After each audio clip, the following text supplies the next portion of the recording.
برائے مہربانی ڈاکٹر سعید مکی کے چینل کو سبسکرائب کریں اور بیل آئیکن پہ کلک کریں۔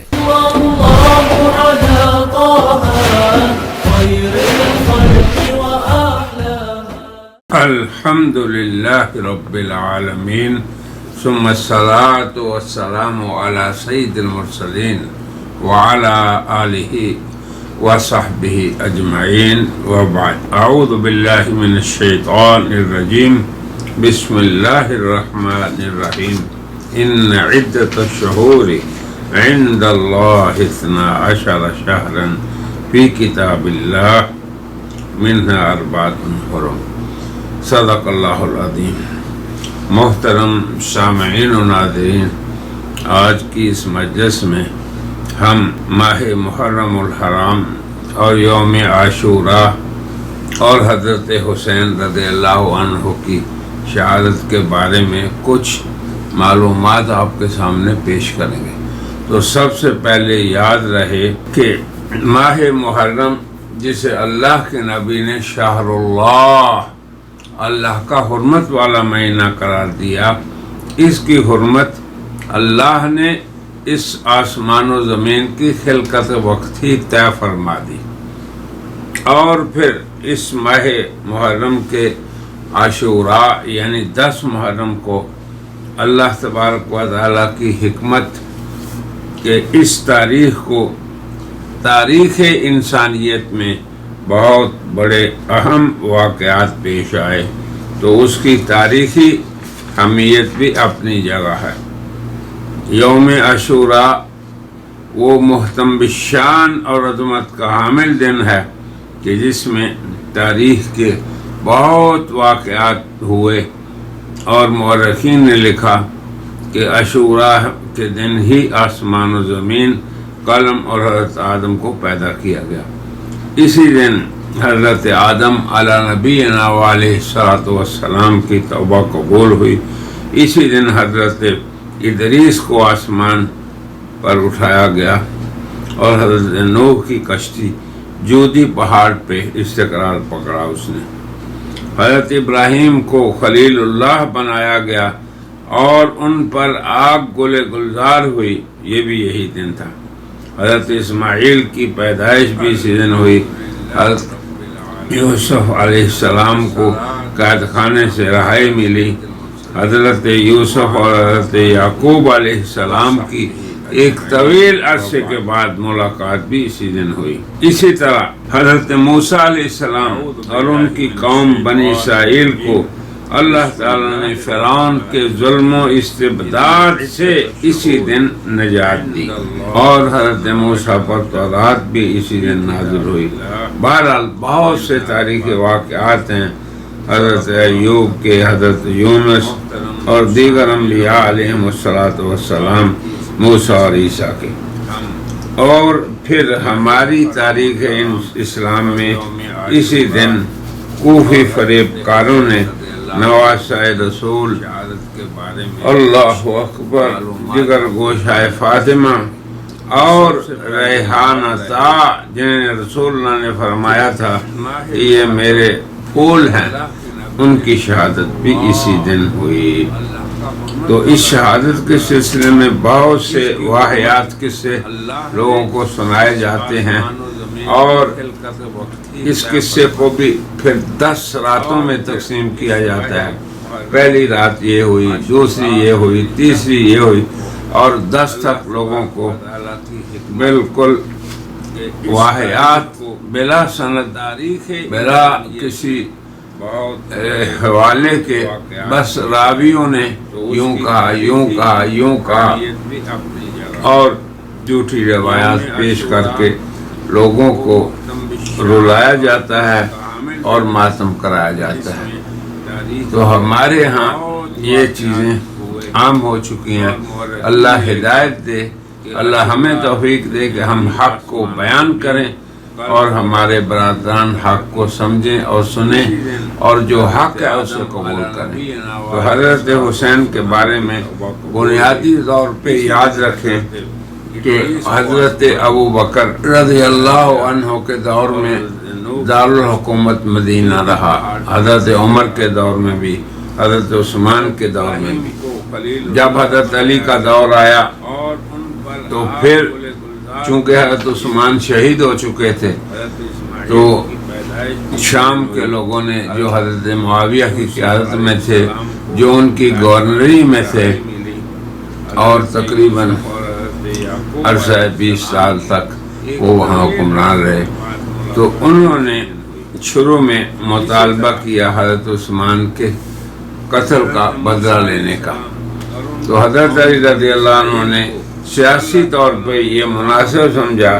کہ وہ اپنی حکومت کا دارالحکومت کوفہ کو بنا دیں، تو پھر کوفہ انہوں نے بنا دیا۔ وہاں پہ انہوں نے حکومت کے جو ماہ و سال تھے وہ گزارے۔ تو اب جب حضرت حسین رضی اللہ عنہ کو یہ علم ہوا کہ یزید کی خلافت کے لیے تو وہ دو ہیں لوگ، اور ایک نقطہ یاد رکھیں یہاں پہ کہ حضرات صحابہ جن کی تربیت جناب رسول اللہ کے ہاتھوں ہوئی تھی، ان سے غلط کام تو ہو سکتا ہے مگر ان کی نیت پہ اعتراض اہل ایمان کو نہیں کرنا چاہیے۔ تو حضرت علی کے آخری جو ایام تھے، بلکہ پورا دور خلافت جنگ و جدال اور باہمی شکلشوں میں گزرا، اور ایک یہ بھی وجہ تھی حضرت علی کے تقوی اور پرہیزگاری کی کہ وہ نہیں چاہتے تھے کہ مدینہ تو رسول قتل و قتال کی جگہ ہو، اس لیے بھی انہوں نے کوفہ کو دارالحکومت بنا لیا۔ پھر وہاں کے لوگوں نے ان کے ساتھ بھی دیا۔ تو حضرت حسین رضی اللہ تعالیٰ عنہ کو جب یہ پتہ چلا کہ یزید بیعت لے رہا ہے اپنے گورنروں کے ذریعے سے، تو انہوں نے یزید کی بیعت نہیں کی، نہ انہوں نے، نہ عبداللہ زبیر نے، نہ عبداللہ ابن عباس نے، نہ عبداللہ ابن عمر نے، یہ چاروں عبادلہ نے نہیں بیعت کی۔ تو حضرت حسین نے بلکہ اس کے اوپر یہ مناسب سمجھا کہ وہ مدینہ منورہ سے اپنے تمام اہل و عیال کو، بیوی بچوں کو، بھائی بہنوں کو لے کے چلے جائیں کوفہ، مگر ان کو جب ان کے ساتھیوں عزیز و اقارب نے روکا تو وہ پھر مدینہ منورہ سے مکہ مکرمہ تشریف لائے۔ یہاں بھی حضرت عبداللہ بن زبیر وغیرہ نے ان کو روکا، مگر انہوں نے کہا کہ نہیں، میں مناسب سمجھتا ہوں کہ جن لوگوں نے مجھے خطوط لکھے ہیں میں ان کی بات سنوں، اور سینکڑوں نہیں ہزاروں خطوط اہل کوفہ کے آئے کہ آپ آئیں، ہم آپ کی بیعت کریں گے، اور یہ جو طاغوت ہے یزید کی شکل میں اس کا ہم مقابلہ کریں گے۔ اس موقع پر یہ حضرت حسین رضی اللہ عنہ کی حسن تدبر تھا کہ انہوں نے خطوط لکھنے والے اہل کوفہ کی درست پہچان کے لیے حضرت مسلم بن عقیل کو، جو آپ کے چچا بھائی تھے، پہلے بھیجا تاکہ کوفہ کے لوگوں کے درست احوال معلوم کر کے وہ آپ کو خبردار کریں۔ حضرت مسلم بن عقیل جب پہنچے تو بہت لوگوں نے استقبال کیا، ان کے پیچھے ہزاروں لوگوں نے نماز پڑھی، لیکن جب ابن زیاد کا جبر و تشدد اور استبداد لوگوں کو علم ہوا تو انہوں نے ان کا صرف ساتھ ہی نہیں چھوڑا بلکہ حضرت مسلم بن عقیل کو شہید بھی کر دیا۔ یہ خبر ایک منزل پر حضرت حسین کو مل گئی تو آپ نے واپسی کا ارادہ کر لیا، اراد الرجوع، مگر جب مسلم بن عقیل کے بھائیوں نے یہ کہا کہ ہم بدلہ لے کے جائیں گے تو حضرت حسین نے کہا ٹھیک ہے، پھر میں بھی آپ کے ساتھ چلتا ہوں۔ ادھر سے ابن زیاد کی طرف سے عمرو ابن سعد تشریف آئے۔ عمرو ابن سعد یہ حضرت سعد ابن ابی وقاص کا بیٹا تھا جو رسول اللہ کے ماموں تھے اور قرابت داری بھی تھی اس اعتبار سے حضرت حسین سے۔ تو انہوں نے گفتگو کی اور بیعت پہ حضرت حسین کو قائل کرنے کی کوشش کی، تو انہوں نے صاف انکار کر دیا کہ نہ میں ابن زیاد کی بیعت کروں گا نہ یزید کی۔ تو پھر اس کے اوپر یہ مناسب سمجھا ابن زیاد نے ایک شقیع القلب شمر کو بھیجا تاکہ وہ حضرت حسین سے آخری معاملہ کرے، تو اس نے بھی آ کے جو شرطیں پیش کیں حضرت حسین نے انہیں قبول نہیں کیا، تو اس نے پھر آپ کے ساتھیوں کے ساتھ شدت اختیار کی اور ظالمانہ طور پہ ان کو کربلا کے میدان میں شہید کر دیا۔ یقیناً ماہ محرم اور عاشورہ میں تاریخ انسانیت میں پیش آنے والے واقعات میں سے نواسہ رسول کی شہادت سب پہ غالب آ گئی، اور لوگ آج تک حضرت حسین کے غم میں اور ان کے تذکرے میں مصروف رہتے ہیں، اور قیامت تک یہ سلسلہ جاری رہے گا، کیونکہ حضرت حسین کی شہادت معمولی بات نہیں، یہ رسول اللہ کے بیٹے علی کے صاحبزادے فاطمہ کے جگر گوشہ کی شہادت ہے۔ اللہ تبارک و تعالیٰ ان بدبختوں کو خوب سزا دے جنہوں نے اس عظیم الشان ہستی کو شہید کر کے اپنے سیاسی مقاصد حاصل کیے۔ تو اب حضرت حسین نے یہی مناسب سمجھا کہ وہ چلے جائیں، اور پھر یہ بھی عقل کی بات آپ یاد رکھیں کہ جب وہ اپنے بیوی بچوں کے ساتھ نکلے تو اس کا مطلب یہ ہے کہ ان کا مقصد قتال نہیں تھا، کیونکہ جہاد اور قتال بچوں اور عورتوں پہ فرض نہیں ہوتا۔ تو حضرت حسین جو اپنے نانا کے علوم کے وارث تھے، وہ کیسے یہ کر سکتے تھے کہ وہ قتل و قتال میں اور جہاد کے میدان میں اپنے گھر والوں اور بچوں کو لے جائیں؟ وہ تو دراصل منتقلی چاہتے تھے کوفے میں، یا یہ کہ یزید کو قریب سے جا کے سمجھائیں کہ تم انسان بن جاؤ۔ اور حضرت معاویہ کو بھی بعض صحابہ نے ہی مشورہ دیا کہ چونکہ آخری دور 4-5 سال جنگ و جدال میں ہی گزرے ہیں حضرت علی اور امیر شام کے درمیان، اور فتوحات بھی نہیں ہو سکیں، تو بہتر یہ ہے کہ اب امت قتل و قتال سے بچتی رہے اور فتوحات ہوں دنیا کی اور دیگر کفار کے ملکوں کی، تو اس لیے آپ اپنی جگہ کسی کو خلیفہ بنا دیں۔ اور نیک نیتی سے انہوں نے مشورہ دیا۔ پھر حضرت امیر معاویہ نے یزید کو جب خلیفہ بنایا تو ہم یہ تو کہہ سکتے ہیں کہ یہ غلط کام تھا، مگر یہ نہیں کہہ سکتے کہ امیر معاویہ رضی اللہ عنہ بدنیت تھے۔ یہ مسئلہ یاد رکھیں، جو بدبخت حضرات صحابہ کی نیت پہ حملہ کرتا ہے وہ اپنے ایمان کو پہلے اپنے دل سے نکال لیتا ہے، تب جا کے یہ خیال کرتا ہے۔ بہرحال جب حضرت حسین رضی اللہ عنہ بما اپنے خاندان کے اس نیت سے نکلے کہ کوفہ میں جا کے ٹھہریں گے، تو کوفہ سے باہر ہی کربلا میں جو ان کے ساتھ پیش ہوا وہ اس قدر المناک اور اس قدر اندوہناک قصہ ہے کہ جس نے تاریخ کے سارے قصوں پہ غالب آ گیا، اور آج تک مسلمان امت اس طرح سے نہیں نکل سکی کہ رسول اللہ کے وہ صاحبزادے، وہ بیٹے، وہ نواسے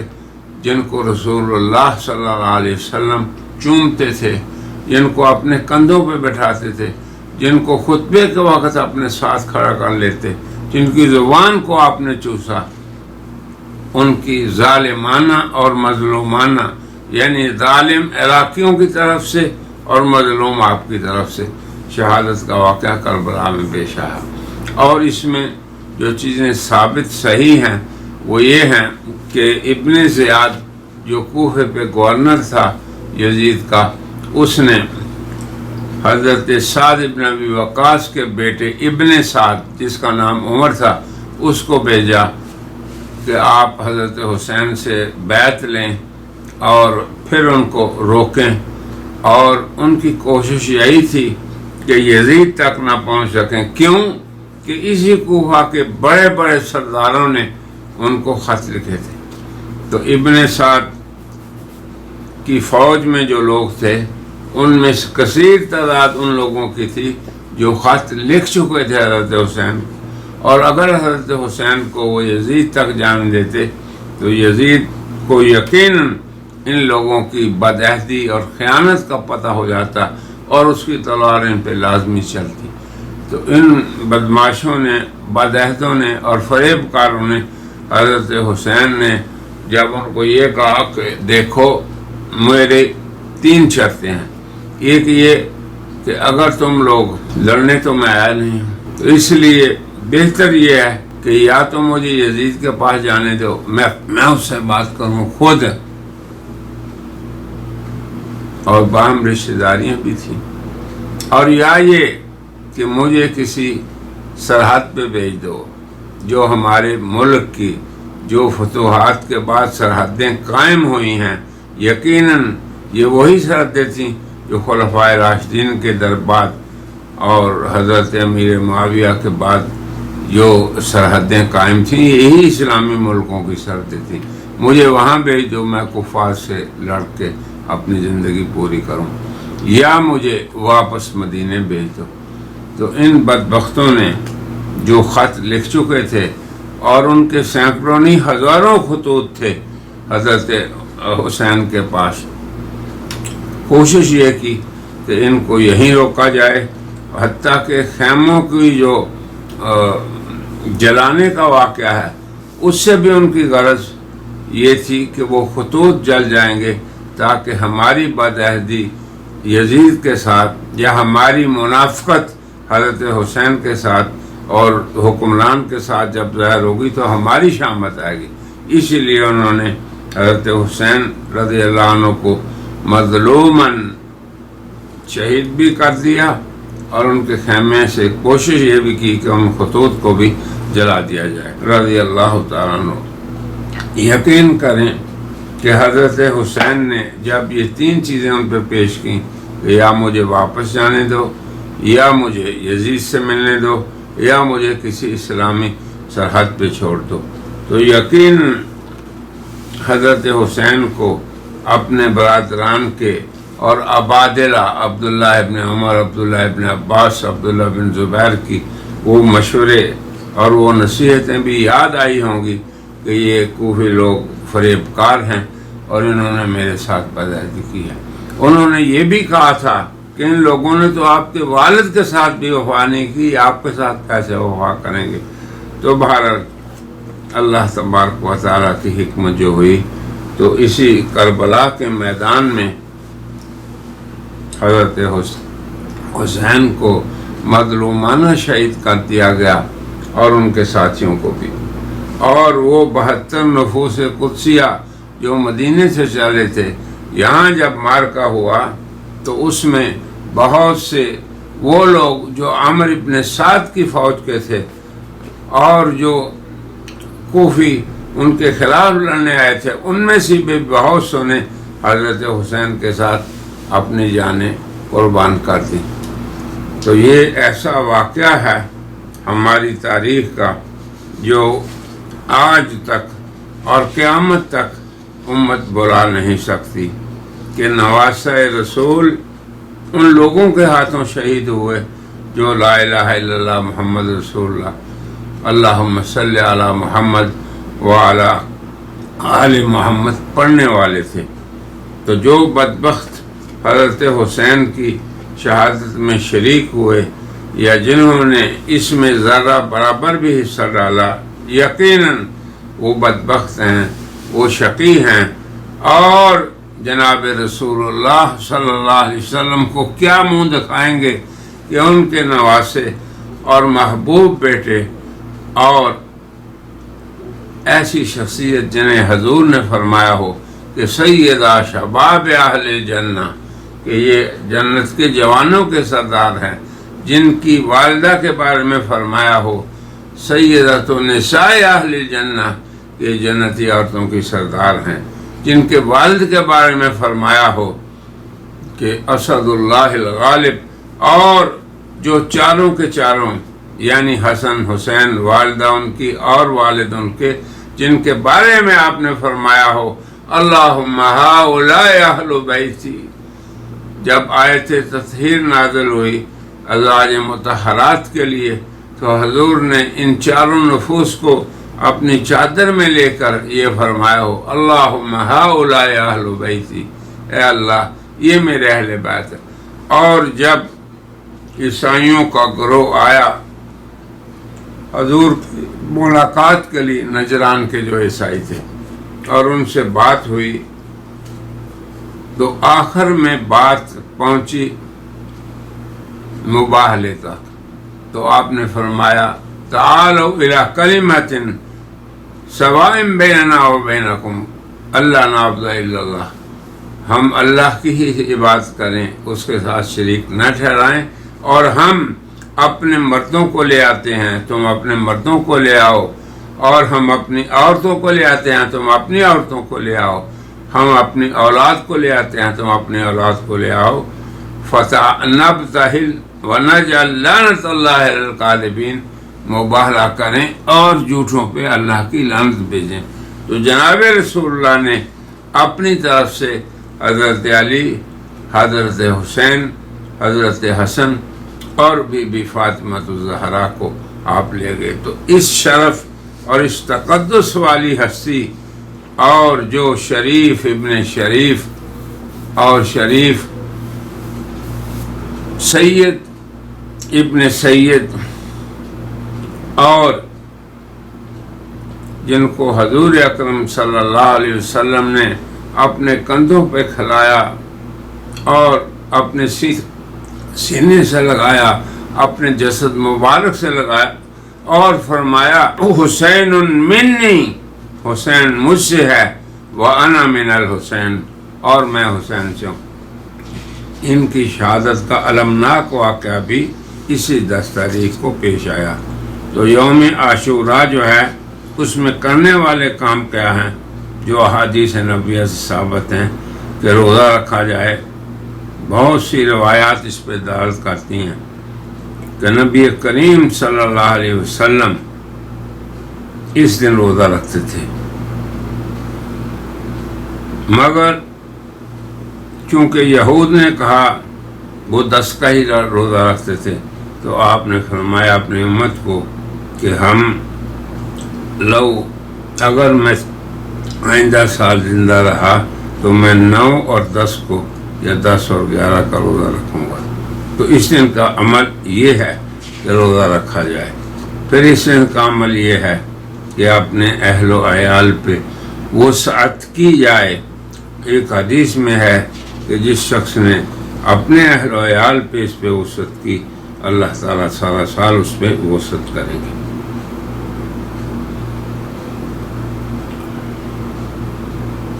تو یہ مسلم شریف میں حدیث ہے فَإِذَا كَانَ الْعَامُ الْقَابِلُ إِنْ شَاءَ اللَّهُ صُمْنَا الْيَوْمَ التَّاسِعِ، کہ آئندہ سال ہم 9 تاریخ کا بھی روزہ رکھیں گے۔ قَالَ فَلَمْ يَأْتِ الْعَامُ الْمُقْبِلُ، پھر آئندہ سال آیا نہیں حتیٰ توفی رسول اللہ۔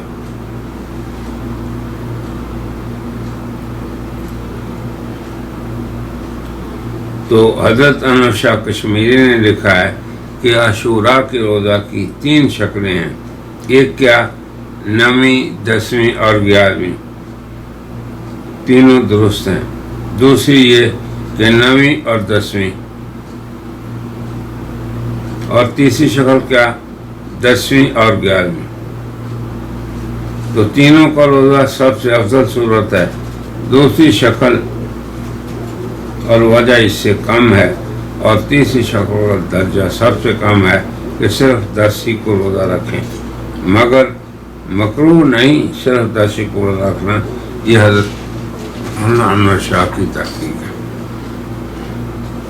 اسی طرح ہمیں اس دن جو ہمارے بڑے صغیر کی بدعات ہیں ان سے بھی بچنا چاہیے، کیونکہ نیکی کے عمل میں سنت پہ عمل کرنا یہ بہت ضروری ہے، اور اس سے اہم ضروری یہ ہے کہ دین کے اندر بدعت کو ایجاد کیا جائے۔ اور آپ کو تو پتہ ہے کہ رسول اللہ کا آخری حج جب ہوا تھا تو یہ ذوالحجہ میں اللہ نے فرمایا تھا الیوم اکملت لکم دینکم، لوگو میں نے تمہارے اوپر اپنے دین کو مکمل کر دیا، واتممت علیکم نعمتی، اور اپنی نعمت کو تمام کر دیا۔ اب یہ آیت ماہ ذوالحجہ میں نازل ہوئی، جس میں آپ کہاں تھے؟ حج کے مہینے میں عرفات میں تھے۔ تو اب اس کے بعد کیا ہوا؟ پھر ذوالحجہ ختم ہوا، پھر محرم آیا، پھر سفر، پھر ربیع الاول میں آپ کا انتقال ہوا، اور حضرت حسین کا واقعہ 61 ہجری میں ہوا۔ یہ باتیں یاد رکھیں کہ دین کے اتمام اور اکمال کے بعد یہ واقعات پیش آئے۔ ہمیں اس میں اپنی طرف سے یا دیگر اہل بدعت کی طرف سے جو رسمیں اور بدعات ہیں ان سے بچنا چاہیے، اور دیگر اپنے احباب کو بھی بچانا چاہیے۔ رہی ماہ محرم کی فضیلت، تو حضور نے فرمایا کہ اللہ کے مہینوں میں سے سوائے رمضان کے اس مہینے سے افضل اور روزے نہیں۔ تو یہ کام کریں ہم کیوں بدعات میں لگے ہیں؟ زیادہ سے زیادہ عبادات میں مشغول رہ کر اللہ تعالیٰ کا مقام خاص حاصل کریں۔ مگر ہمارے ہاں اس مہینے کے اندر خصوصی طور پر یوم عاشوراء میں جو خرافات ہیں اور جو بدعات ہیں ان کو جمع کر کے گویا اس مہینے کے تقدس کو ختم کرنے کی ایک ناپاک کوشش ہے، الامان والحفیظ۔ تو ان خرافات کا اپنے آپ کو پابند نہ بنائیں، بلکہ ان سے دور رہیں اور ان معاصی میں مبتلا نہ ہوں، تاکہ ان بابرکت ایام میں ہم اللہ تعالیٰ کی وہ فضائل جو اس مہینے کے ساتھ خاص ہیں انہیں حاصل کر سکیں۔ ماتم کی مجالس، تعزیہ کے جلوس اور ان میں شرکت، اور اسی طرح 10ویں محرم کو خصوصی طور پہ خاص کھانے جو اس دن سے متعلق ہیں جیسے کھچڑا پکانا، یہ بالکل ناجائز اور درست نہیں اور سخت گناہ ہیں۔ البدایہ والنہایہ نے لکھا ہے کہ سیدنا حسین رضی اللہ عنہ کی شہادت کی خوشی میں خوارج 10ویں محرم کو مختلف اناج ملا کر پکاتے تھے، فَكَانُوا إِلَى يَوْمِ عَاشُورَا يَطْبَخُونَ الْحُبُوب، کہ وہ عاشوراء کے دن یہ دانے وغیرہ مختلف قسم کے جمع کر کے یہ جو کھچڑ پکانا ہے، تو یہ خوارج کی سنت ہے، اہل اسلام کی نہیں۔ اگر آپ نے ایصال ثواب کرنا ہے تو اس کی کوئی بھی ممانعت نہیں، مگر دنوں کو خاص کرنا اس کی کوئی سند نہیں۔ لہذا یاد رکھیں کہ محرم الحرام 12 مہینوں میں سے ایک افضل مہینے کا نام ہے۔ اب اس کے اندر سبیلیں لگانا،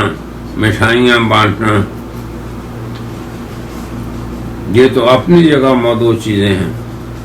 اب اس میں ایک اور بڑی قباحت لوگوں میں یہ ہے کہ محرم میں نکاح نہیں ہوتا، تو اس سلسلے میں یہ عرض ہے کہ یہ مہینہ معظم اور محترم مہینہ ہے، منحوس نہیں۔ تو یہ اہل تشیع حضرات نے اس ماہ کو جو منحوس سمجھتے ہیں، اور وجہ اس کی یہ ہے کہ ان کے نزدیک شہادت بہت بری اور منحوس چیز ہے، تو چونکہ حضرت حسین کی شہادت اس مہینے میں ہو، اس لیے کوئی نکاح وغیرہ بھی اس میں نہیں کرنا چاہیے۔ ان کے برخلاف اہل سنت کے لیے یہ مہینہ معظم، محترم اور فضیلت والا ہے، اور محرم کے معنی ہی عظمت والے اور تقدس والے کے ہیں، جیسے کہ ہم پہلے عرض کر چکے ہیں۔ اس لیے اس مہینہ اور اس دن یعنی محرم اور عاشوراء یہ نیک اعمال زیادہ کرنے چاہیے، چاہے وہ نکاح ہو یا دیگر کوئی صالح اعمال۔ تو ہمیں اللہ تبارک و تعالی توفیق دے کہ ہم ان ایام کو مبارک ایام بنائیں، ان ایام کو منحوس ایام نہ کر دیں، بدعات و خرافات اور اللہ اور رسول کی مخالفت کے اعمال کر کے. پھر ہم جس قدر ان اعمال میں نیکی کریں گے اور ان حضرات کا ذکر کریں گے، ان کی سیرت کو بیان کریں گے، ان کی صلاحیت کو بیان کریں گے، اور اللہ کے وہ نیک بندے جو اللہ کے ہاں مقرب تھے ان کے تذکرے کریں گے، تو یقیناً یہ ایام مزید ہمارے لیے اور ہماری نسلوں کے لیے اور ہماری امت کے لیے مبارک بن جائیں گے. اللہ تعالیٰ سے نیکی کی توفیق مانگتے ہوئے آج کی اس مجلس میں ہم کہتے ہیں وآخر دعوانا ان الحمد للہ رب العالمین.